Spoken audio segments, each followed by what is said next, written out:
Wah, apa kabar semuanya? Luar biasa. Hari ini saya mau mengucapkan selamat memperingati Hari Pentakosta. Wih, ada yang menyadari akan hal ini? Hari ini tepat 50 hari setelah kematian Tuhan Yesus, kemudian dia bangkit dan dia naik ke surga. 10 hari kemudian, hari ini kita memperingati hari pencurahan Roh Kudus. Siapa di tempat ini yang rindu dilawat oleh Roh Kudus? Yes, boleh tengok kiri kanannya bilang, yuk sama-sama semangat. Ya, setelah peristiwa apa yang terjadi ketika para murid menyaksikan guru mereka naik ke surga, kemudian mereka teringat dengan apa yang dijanjikan oleh Tuhan Yesus pada waktu itu. Dia nggak cuma sekedar meninggalkan saja, naik ke surga kemudian meninggalkan begitu saja, tapi dia mengirimkan Roh Kudus menjadi penolong, menjadi pendamping buat kehidupan manusia. Dan para murid waktu itu merespon dengan sangat luar biasa. Setelah Tuhan Yesus naik ke surga, mereka kemudian tidak terpecah atau kembali ke rumah masing-masing, tapi mereka berkumpul setiap harinya. Mereka menantikan Roh Kudus. Mereka menantikan janji Tuhan akan Roh Kudus. Mereka mulai berkumpul di Yerusalem, bertekun dengan sehati dalam doa dan menantikan Roh Kudus dijanjikan. Dan apa yang terjadi pada hari Pentakosta? Kita akan lihat firman Tuhannya, boleh ditampilkan. Dan yang terjadi ada di Kisah Para Rasul 2 ayat yang pertama sampai yang keempat. Ketika tiba hari Pentakosta, semua orang percaya berkumpul di satu tempat. Tiba-tiba turunlah dari langit suatu bunyi seperti tiupan angin keras yang memenuhi seluruh rumah di mana mereka duduk, dan tampaklah kepada mereka lidah-lidah seperti nyala api yang bertebaran dan hingga pada mereka masing-masing. Maka penuhlah mereka dengan Roh Kudus. Lalu mereka mulai berkata-kata dalam bahasa-bahasa lain seperti yang diberikan oleh Roh itu kepada mereka untuk mengatakannya. Ini satu peristiwa yang luar biasa. Mereka menantikan adanya pencurahan Roh Kudus. Mereka nggak tahu pada waktu itu seperti apa Roh Kudus akan datang. Mereka mungkin pernah melihat ketika Yesus dibaptis ada seperti merpati turun ke atas Yesus. Tapi mereka nggak tahu pada waktu itu apakah pencurahan Roh Kudus seperti itu. Tapi apa yang mereka dapatkan? Mereka berkata-kata dengan bahasa lain. Mereka mulai berbahasa roh ketika itu. Ketika hari Pentakosta dicurahkan, mereka semua berbahasa roh. Tetapi ada satu poin yang begitu penting yang akan kita lihat juga, ternyata bukan sekedar mereka mampu berbahasa roh atau berbahasa lain pada waktu itu, tetapi ketika mereka dipenuhi Roh Kudus, dikatakan mereka seperti mendapatkan booster. Mereka dapat suntikan tenaga gitu ya, atau suntikan apa gitu yang membuat mereka begitu berani. Mereka yang tadinya takut menjadi orang percaya, mereka yang tadinya menghindar ketika orang tanya, kamu muridnya Yesus ya? Oh bukan, saya bukan. Saya nggak kenal siapa dia. Pada awalnya ketika mereka menjadi orang-orang yang ketakutan, tapi ketika Roh Kudus ada, mereka menjadi orang yang sangat berani. Mereka menjadi rasul-rasul yang memberitakan Injil. Mereka berani mati untuk mempertahankan kebenaran Injil. Bahkan mereka berani melangkah keluar dari zona nyamannya mereka. Mereka yang tadinya takut, bersembunyi, berlari dari kenyataan. Tapi mereka mulai melangkah keluar dari zona nyaman mereka untuk memberitakan Injil. Salah satu murid dari Tuhan Yesus bernama Thomas. Dia adalah seorang yang terkenal dengan skeptis gitu, atau ragu, atau punya gak percaya, rasa percayanya kurang. Ketika Tuhan Yesus dikatakan bangkit, para murid semua dengan semangat bertemu dengan Yesus. Tetapi Thomas melakukan hal yang berbeda. Dia katakan, yakin itu guru kita. Kalau saya gak melihat bekas lukanya, saya gak akan percaya. Itu yang dikatakan Thomas pada waktu itu.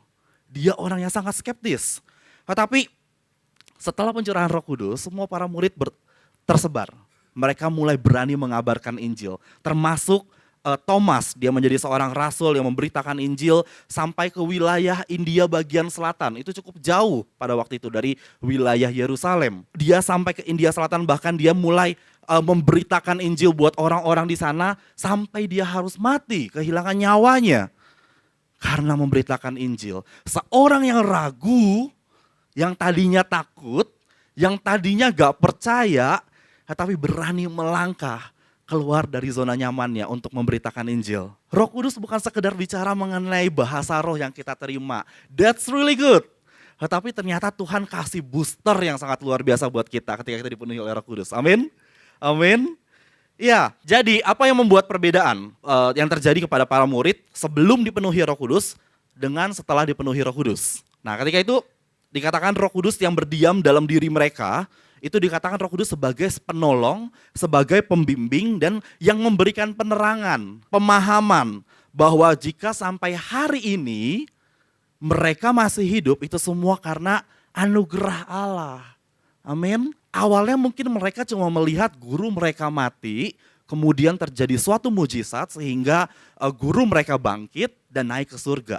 Tetapi ketika Roh Kudus ada dalam kehidupan mereka, mereka mulai dikasih penerangan bahwa kematian Yesus, kebangkitan Yesus, dan ketika ia naik ke surga, semuanya terjadi karena ada karya Tuhan. Ada karya Tuhan untuk setiap manusia. Ada anugerah Tuhan untuk setiap manusia. Dan hari ini, kalau kita masih hidup, kalau kita masih ada dalam keadaan yang baik, semua karena anugerah Tuhan, amin. Amin. Ya, mungkin kadang kita seringkali menghadapi kesulitan. Kita menghadapi hal-hal yang berat dalam perjalanan kehidupan kita. Ada masalah, ada tantangan. Tetapi Tuhan katakan Dia sudah menaruhkan Roh Kudus dalam kehidupan kita sehingga kita akan berani melangkah. Mungkin langkahnya langkah yang kecil, mungkin langkahnya langkah yang terseok-seok, tetapi kita tetap melangkah. Betul? Kita tetap melangkah sampai pada waktunya mungkin kita akan realize, sadar bahwa wow, ternyata saya sudah melangkah sejauh ini ya. Pernah kita berpikir seperti itu? Saya sering kali merenungkan hal tersebut. Saya nggak percaya, aduh kayaknya nggak mungkin hal ini terjadi. Kayaknya nggak mungkin saya mampu. Tapi ketika saya berani melangkah sedikit demi sedikit, ketika sampai di titik tersebut kita mulai melihat, wow ternyata sudah sejauh ini saya melangkah. Itu hal yang luar biasa, penyertaan Roh Kudus seperti itu dalam kehidupan kita. Dan ini yang akan kita pelajari sama-sama hari ini, yaitu mengenai sola gratia. Ada yang masih ingat 2 minggu yang lalu saya menyampaikan firman Tuhan mengenai sola fide. Nah, hari ini kita akan belajar mengenai sola gratia. Apa itu sola gratia? Sola gratia kita bisa lihat ada 5 sola yang menjadi prinsip dasar kekristenan pada masa reformasi. Yang pertama itu sola gratia yang akan kita pelajari hari ini dengan detail, hanya oleh anugerah. Gitu ya. Kemudian yang kedua ada sola fide, yang 2 minggu lalu kita pelajari sama-sama, hanya oleh iman kita diselamatkan. Kemudian yang ketiga ada sola scriptura, yaitu hanya oleh Alkitab, hanya oleh firman Tuhan.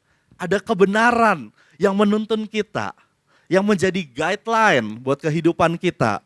Kemudian solus Christus, kita percaya bahwa hanya melalui Yesus Kristus, kematiannya, kebangkitannya, kita diselamatkan.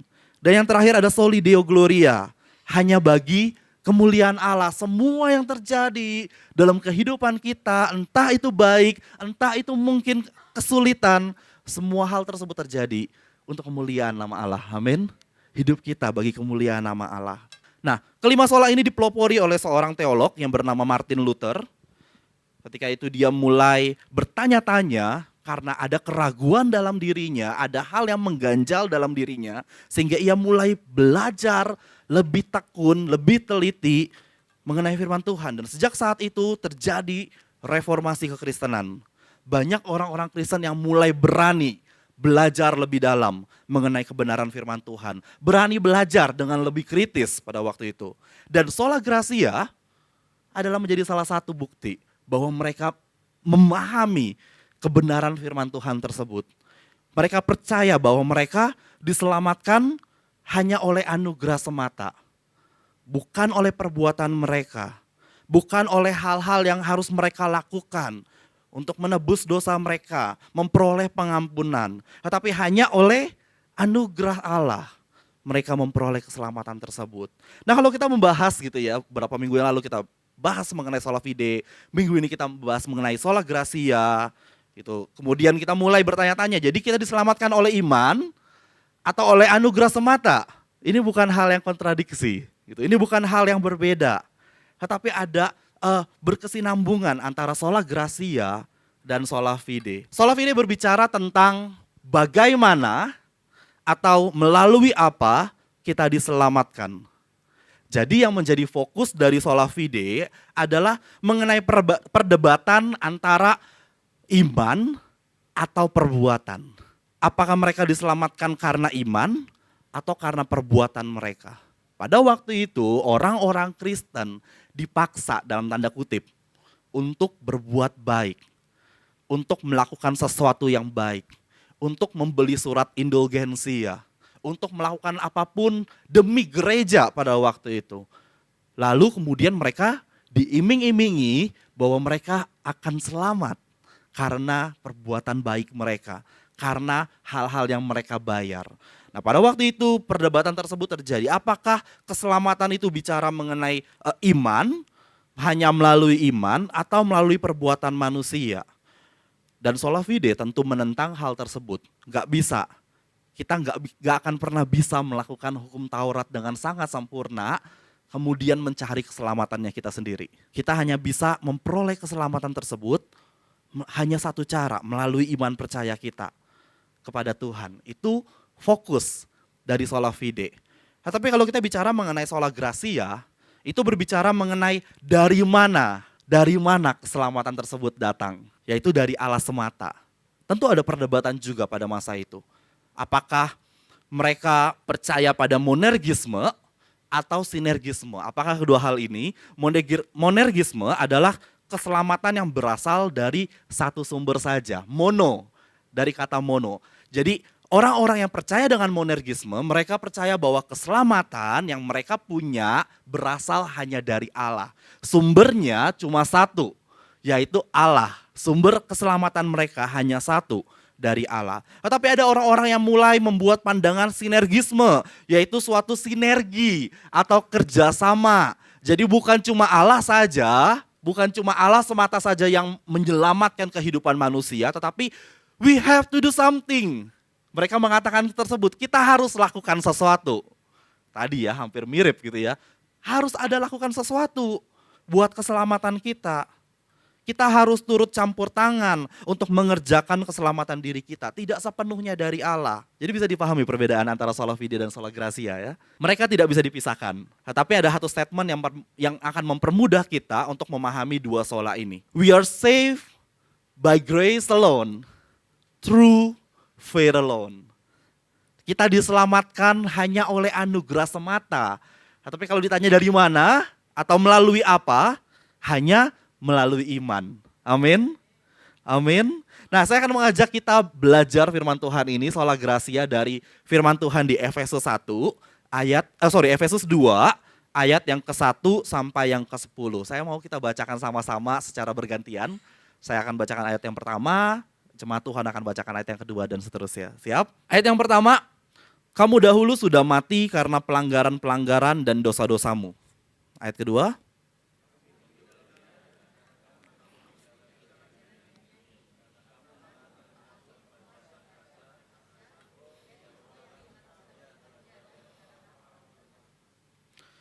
sebenarnya dahulu kami semua juga terhitung di antara mereka.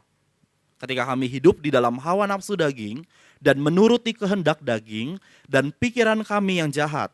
Pada dasarnya kami adalah orang-orang yang harus dimurkai sama seperti mereka yang lain.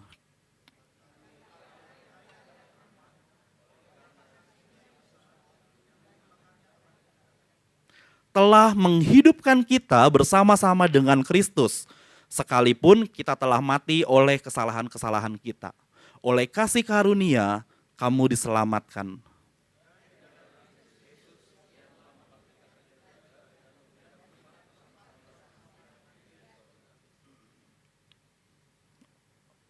Ya, ayat yang ketujuh, supaya pada masa yang akan datang ia menunjukkan kepada kita kekayaan kasih karunia-Nya yang melimpah-limpah sesuai dengan kebaikannya terhadap kita dalam Kristus Yesus.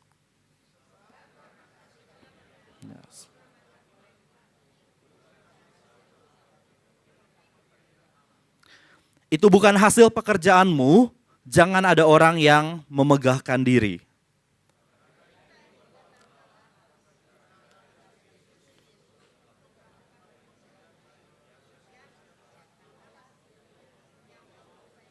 Yes, amin.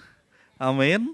Perikop yang barusan kita baca ini menjadi satu landasan yang begitu kuat yang berbicara mengenai bahwa kita diselamatkan oleh anugerah semata.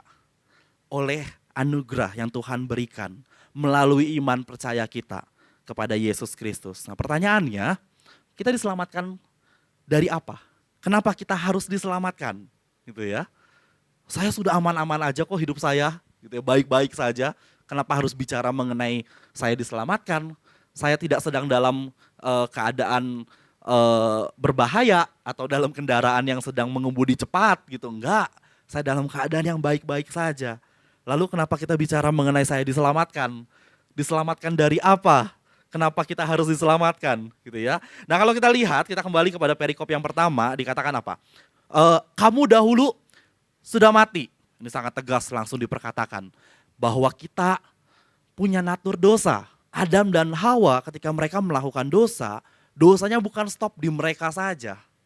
Tapi dosanya terbawa terus sampai ke keturunan mereka, sampai ke kita hari ini. Ada natur dosa yang kita bawa. Makanya dikatakan kamu dahulu sudah mati karena pelanggaran-pelanggaran dan dosa-dosamu. Kemudian apa yang kita lakukan bukan sekedar kita bawa natur dosa, tapi kita juga melakukan hal yang tidak benar di mata Tuhan. Kamu hidup di dalamnya karena kamu mengikuti jalan dunia ini. Dunia saat ini bergerak menjauh dari Allah. Dunia sekarang ini bergerak untuk menjauhkan kita dari pencipta kita. Itu yang dilakukan. Itu yang terjadi. Dikatakan karena kamu mentaati penguasa kerajaan angkasa, yaitu roh yang sekarang sedang bekerja di antara orang-orang durhaka. Sebenarnya dahulu kami semua juga terhitung di antara mereka ketika kami hidup di dalam hawa nafsu daging dan menuruti kehendak daging dan pikiran kami yang jahat. Pada dasarnya kami adalah orang-orang yang harusnya mati, harusnya dimurkai, harusnya menerima maut. Sama seperti mereka yang lain. Jadi kita sendiri, manusia, ternyata punya natur dosa. Apa yang kita lakukan selama ini ternyata ada hal-hal yang tidak benar, yang tidak sesuai dengan firman Allah, yang tidak sesuai dengan tujuan Allah menciptakan setiap kita. Tanpa Kristus memberikan nyawanya sebagai ganti penebusan, kita semua nih orang-orang yang dimurkai oleh Allah. Sudah membawa natur dosa, kemudian kita juga berbuat sesuatu yang tidak benar, melakukan sesuatu yang tidak benar, kita jadi seperti orang yang kehilangan arah. Kita mengikuti arus dunia. Ketika dunia katakan hal ini, ayo ngapain hari Minggu ke gereja? Itu harimu untuk istirahat. Atau itu harimu untuk hang out dengan teman-temanmu. Dunia selalu menawarkan hal-hal seperti itu. Hal-hal yang menyenangkan hawa nafsu daging kita. Menuruti kehendak daging. Berusaha menjauhkan kita dari kebenaran firman Tuhan. Itu pekerjaan iblis. Dia tidak sedang menakut-nakuti kita dengan wajah yang seram. Atau dengan film-film yang menakutkan, suara-suara yang menakutkan. Tapi iblis mulai membuat manusia kehilangan arah. Membawa kita kepada arus yang dunia semua lakukan. Mereka yang tidak mengenal Allah, mereka lakukan hal sesuka hati mereka sesuai dengan keinginan daging mereka. Hidup dalam hawa nafsu daging, menuruti kehendak daging, mempunyai pikiran yang jahat.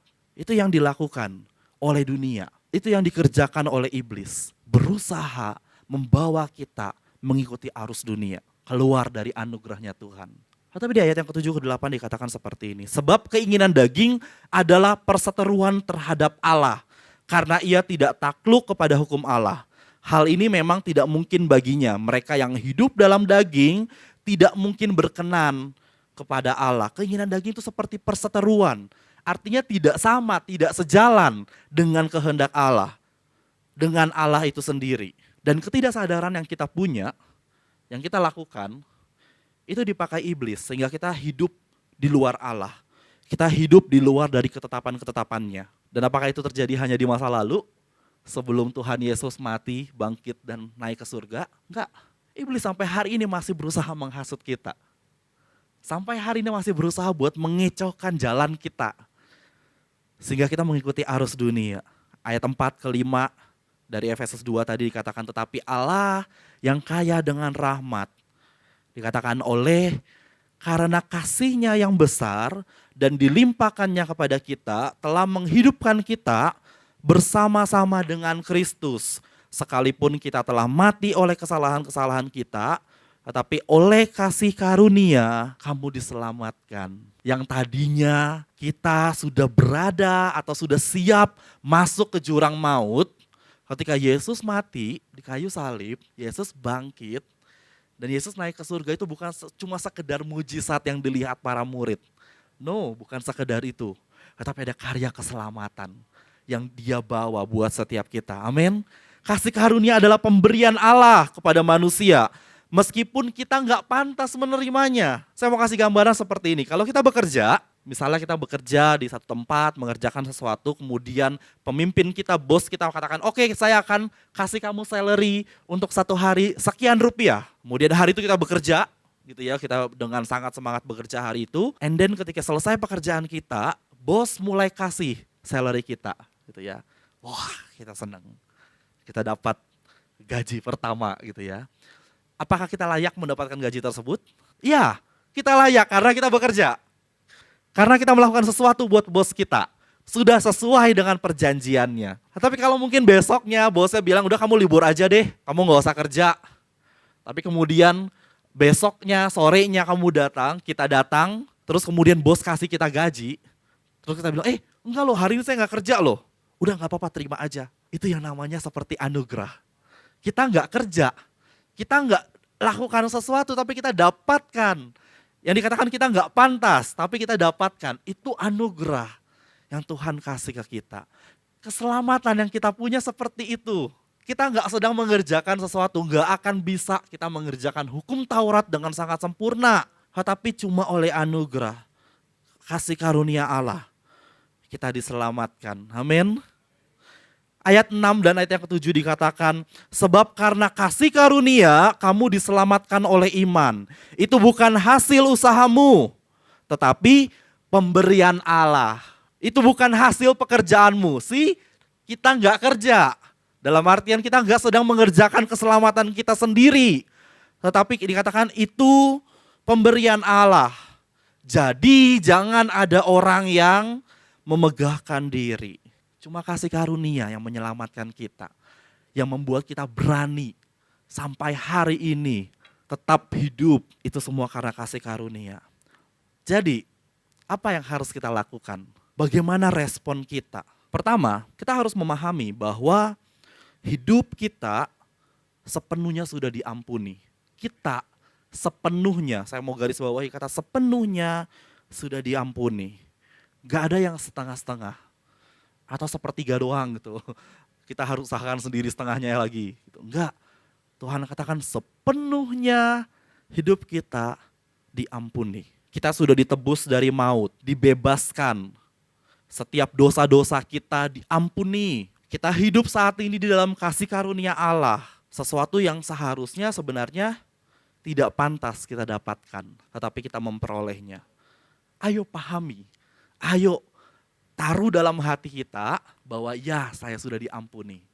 Ya saya sudah memperoleh keselamatan. Saya memperoleh kasih karunia. Saya hidup oleh anugerah Tuhan. Saya hidup oleh perkenanan Tuhan. Kita harus memahami hal tersebut. Jangan sampai dosa mulai menutupi hal tersebut membuat kita ragu. Kamu masih punya dosa.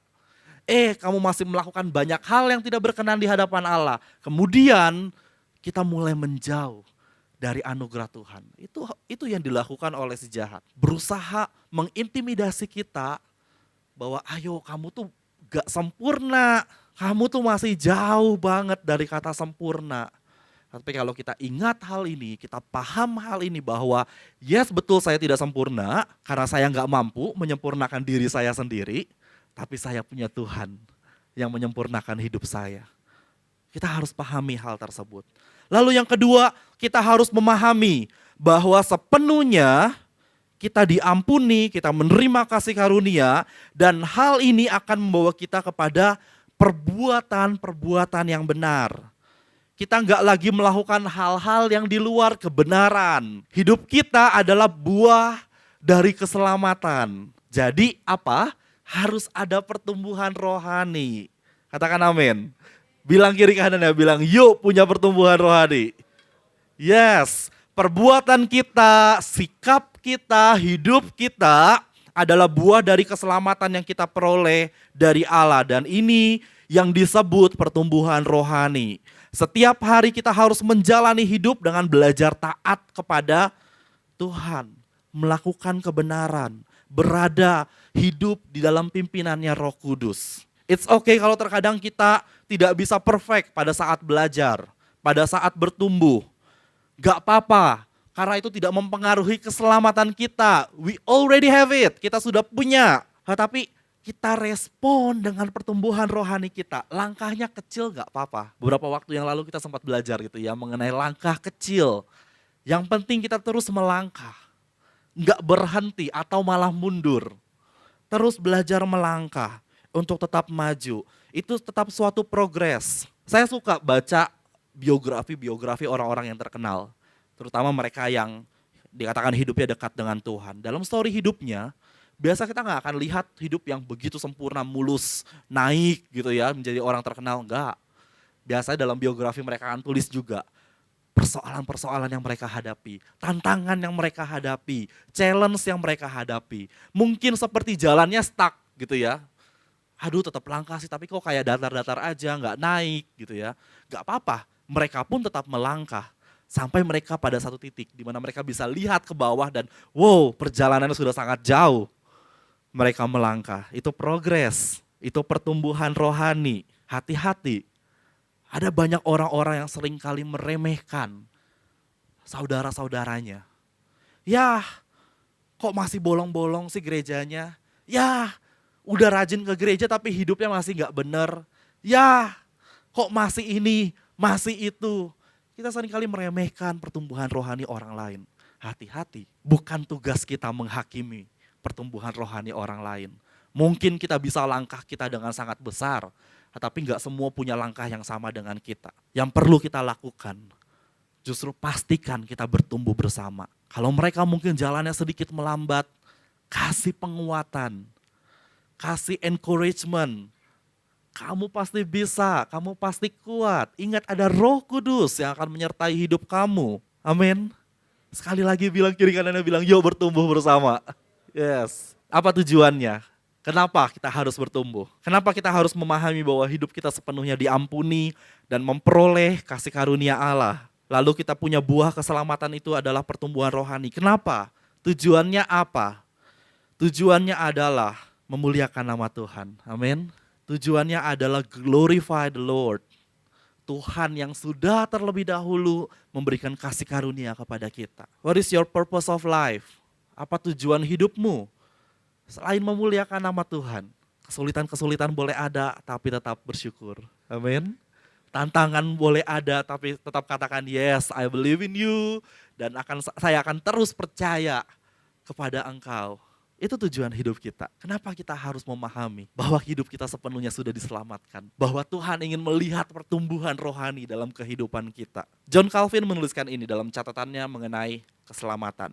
As his co-heirs, Christ has united us to himself through faith, making us partakers in every portion of his heavenly inheritance. Yang artinya, sebagai ahli waris, Kristus sudah mempersatukan setiap kita di dalam dirinya, melalui dirinya, dengan iman percaya kepadanya. Dan dia mengikut sertakan kita dalam setiap bagian warisan surgawinya. Ternyata ada janjinya Tuhan. Itu purpose of life, purpose of our life. Kita lakukan hal ini, kita pahami hal ini. Ternyata tujuannya adalah karena Tuhan sendiri sudah menaruh nama kita di daftar ahli waris. Wow, tugas kita apa tadi? Bertumbuh, bertumbuh. Tetap taruh percaya kita kepada Tuhan. Ini tujuan hidup kita yang ditetapkan Allah, menjadi ahli warisnya. Sola Gracia itu berbicara mengenai keselamatan yang Tuhan kasih. Tuhan sudah set up dengan sangat sempurna buat kehidupan kita. Dia kasih keselamatan tersebut, dia kasih anugerah tersebut. Kita nggak perlu lakukan apa-apa untuk menebus dosa kita. Kita nggak perlu melakukan apa-apa untuk mencari keselamatan untuk diri kita sendiri.